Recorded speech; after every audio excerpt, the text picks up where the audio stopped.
Hello, McCauley in Syracuse, New York at Pray It Off. We're talking about aging well and taking care of ourselves and coming to a Pray It Off each week where we try to go on a healthy journey.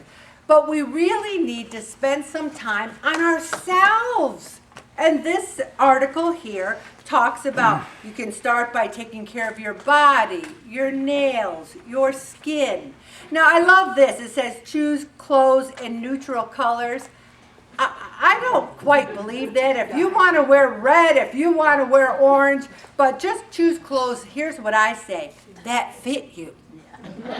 That do not show every role you have. I mean, I tell you, I say to Bob, oh, that is not good. That is not a good outfit they have on.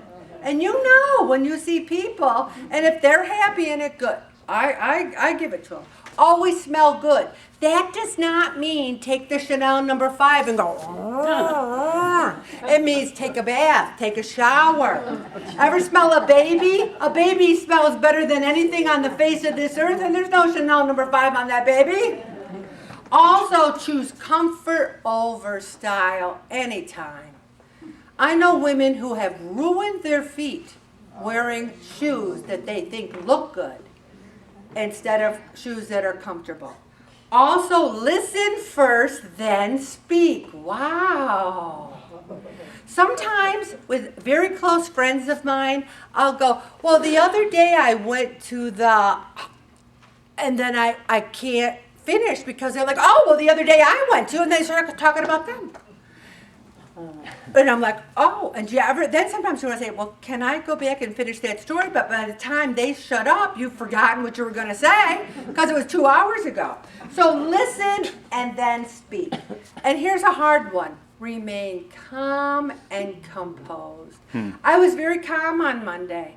I wanted to sit at my desk, put my head in my hands, and sob uncontrollably. But I didn't. I said, please be good. Can you please be quiet? Can you please take your seat? I'm talking one boy would take the chairs and throw them and throw them and chairs. It was bad. Okay. Internally, read self-improvement books daily. I always do. I love them. I went to the used bookstore in Onondaga Hill, and you could fill a bag, and it was on the last day, and I got such great self-help books. We talk about wisdom. Wisdom, you're not born with wisdom. Every week I do all this research I want to talk about. God helps me. I read books. I look up articles. I read the New York Times. I read the Wall Street Journal. All these articles come from all these things that I'm trying to help other people with and myself. Stop overthinking and overanalyzing. How often do we do that? Trust the process. If you build it, they will come. If you keep coming every week, eventually, you will have success. Practice gratitude. Oh, how lucky are we? How blessed are we? Forgive and value yourself. So, I have 20 best ways to invest in yourself, and here's number 1. I am so sick of people blaming everybody else but themselves. Oh, you know, I came from, like Bonnie mentioned her upbringing, but she didn't blame them. It's a fact. Did I come from a poor upbringing? Yes. Was my father a drinker? Yes. Did he get upset and sometimes violent when he drank? Yes. But I'm responsible for my own life. I am responsible for me, myself, and I. My husband doesn't make me overeat. My children don't make me overeat. I have trouble with my weight for a variety of reasons, but I'm responsible for all of them. Your parents, your teachers, your boss, no one is responsible for you. You and Jesus are in tandem, you and God. And so many of you don't have any stinking goals. And I write it on your log. I'll write goals, question mark, plan, question mark. And goals are so important. They have to be specific. I would like to weigh 199. Make a goal. I would like to be off my blood pressure medication. I'm not talking about me because I'm not, but whoever. I would like to attain that by 2025. I want to come to as many meetings as I can. So you make these specific, measurable, attainable, realistic, and time-bound goals, and then you try working towards them. If you just come every week to show up so you can brag to your friends, I'm in a weight loss group, and behind your back they're saying, but did you ever notice she never loses any weight? She might go every week, but what the heck's she doing? They know, okay? Also, a lot of this talks about money. Now, I never was any good at money, and in 19, I don't know, I'm losing track of time. 1999, when was the first crash? 2009, I know that was bad. 2009, I lost a lot of money. And then I lost a lot of money in another year too. What was it? Not like 70. No, not the 70s. So it must have been 2009. Because I always find that it was bad. It was bad. We just feel that money is important, but you don't live for it. You want to pay things off. Look at, Bob is going back to work. Like I said, we're going to pay off the cars. There's guys on his job sites that are roofers, and what else are they? The Madoff guys? Roofers mostly. Roofers mainly.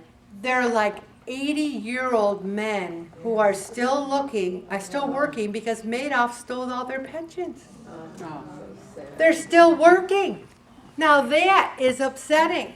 So if you want to read a few books, not to get rich, but just so you don't have to work. We're not going to work forever. We're going to work until we get a few things paid off.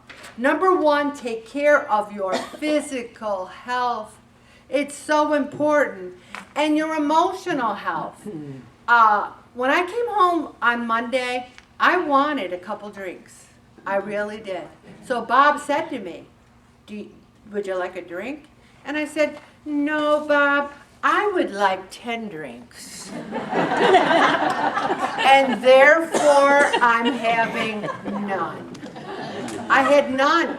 If I start drinking on a Monday, I mean, that's akin to being an alcoholic. I have a friend who thinks drinking in their own home is akin to being an alcoholic. So he buys a 6-pack of beer, goes out in his driveway, sits in his car, and drinks it. Because he's not an alcoholic if he's drinking it in his car. But he's not driving. He goes back in the house when he's done. See, you play these mind games with yourself. It's a true story. I'm not making it up. Also, improve your professional skills. One of the schools that I love is a dual language school. So I decided this week, at the ripe old age of 70, that I'm going to learn Spanish and I'm going to get really good at playing the piano. Both of, like the Spanish, I would say on a scale of 1 to 10, I'm at a 0.5. The piano, I may be at a 1. But I'm going to work on both of those because I'm never bored, okay? Also, save money. You can save even when you're retired, and you can find someone who can be not only a business coach or mentor. You can find a mentor in all different areas of your life. You can find a weight loss mentor. You can call Mary over there who's lost 150 pounds and say, Mary, can I call you once a week and we can just talk about our weight loss journey? Or you can say, Ellen, can I call you on Sunday afternoon while you're watching the Buffalo Bills? And you can. I can do both. And we can talk about weight loss. Find a mentor. Also, keep in touch with your family and your friends. If people are toxic, love them, just distance yourself a little bit from them, okay? Also, organize your home and personal space. We spent a whole year doing that, and we are very happy. Get rid of guilt. It's a useless, wasteless emotion. So you went on a big trip and you gained 5 pounds. I hope you had a good time. Now that you're back to reality, is the time to take it off. Create positive vibes. Positive vibes. I love positive vibes. Learn to say no. That's critical. And guess what else? Learning to say yes is critical. You say no to the things that drag you down. You say yes to the things that build you up, and you travel. I'm a firm believer in traveling. And you don't have to go, you can travel to, we went to outside Niagara Falls and saw that shrine with the Holy Family Yeah. group. What was that called? Our Lady. Fatima. It was Fatima, awesome. yeah. We loved it. Also, learn how to understand critics because there will be critics. And I told you my favorite line. Whenever some people say, well, Ellen, you know, I thought after 17 years that you might have lost more weight at Pray It Off than you have. Then the best thing to say is, wow, I didn't realize that we were that close, that you care so much about my weight. Get over here, give me a hug. I didn't realize how close we were. It's the best way. Or if someone says, I really don't really like your hairdo. How kind of you to call that to my attention. I didn't realize we were that close and that you cared that much about me. Did you want to pay for me to go to a spa or something? Learn how to deal with those critics and only pursue your own goals, not the other people's goals. And other people will say, I really think you should do this, and I really think you should do that. And again, you say, how wonderful that you care so much about me, that you want me to do what you want me to do. How wonderful. Thank you. Reward yourself, but not with food. And remember to have some stinking goals, everybody. And goals are specific, measurable, attainable, realistic, and time-bound. I'm going to stop right there, Bobby.